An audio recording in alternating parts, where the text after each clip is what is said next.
People who know me will know I've been playing and thoroughly enjoying the Persona series of games, in particular Persona 4 Golden for the PS Vita. Recently I popped into my local Waterstones, since they get manga in sometimes, and I noticed the Persona Q mangas were in stock, one for both sides of the story.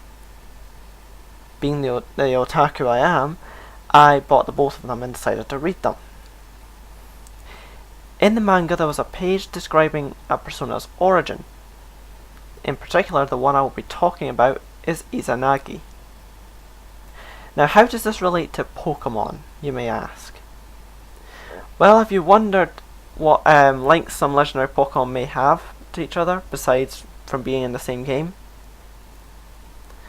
Well, we're going to talk about one of them, and what I believe is probably the most creative one in terms of Pokemon. And this is the Gen 4 main series legendary Pokemon. The importance of the Izanagi and Izanami myth to Pokemon. Well, take a look at this. In Japanese mythology, the two deities, Izanagi, the male who invites, and Izanami, the female who invites, are the creators of Japan and its gods.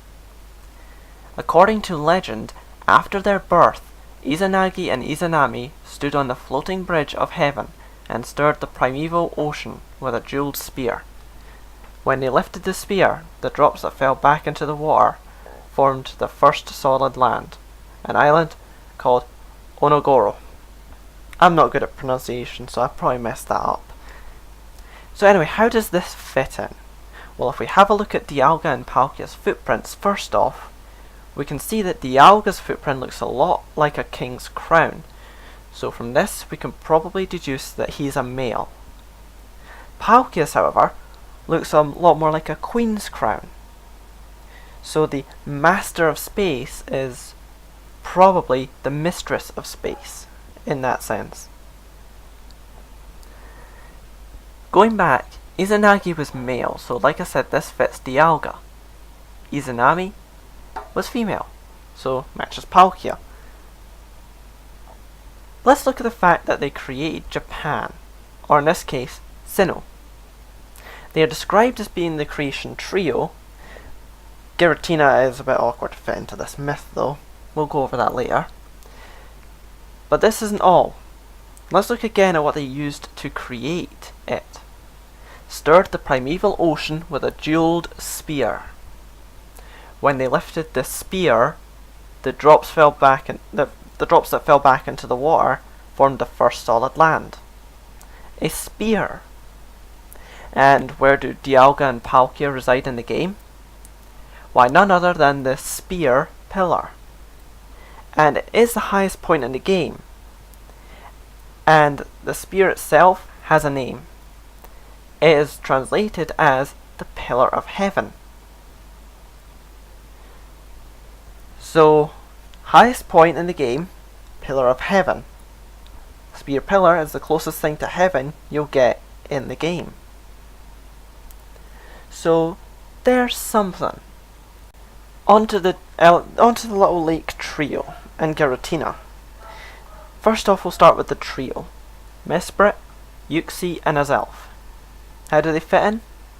Well, Izanagi and Izanami had many children, in the form of Shinto deities. When Izanami died giving birth to a deity of fire, there are a few that's named, but I'm unsure which one is the right one, so I can't give you an exact name. She was burned horribly and died. She was also then sent to Yomi no Kuni, the shadowy land of the dead. Now remember that translation. That is important. When he discovered her maggot-ridden body after her warning him not to seek her out, he fled. She chased, along with lots of other hags, things like that. She chased him, vowing to pull him back to Yomi. He escaped and blocked the entrance to Yomi with a boulder.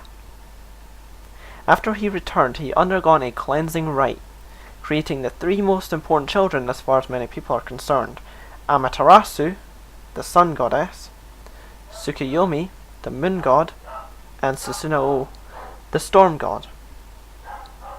Now notice how exactly 3 were born and there are 3 lake Pokemon. Unfortunately, this is the only way we can really link the trio to Dialga and Palkia and all that.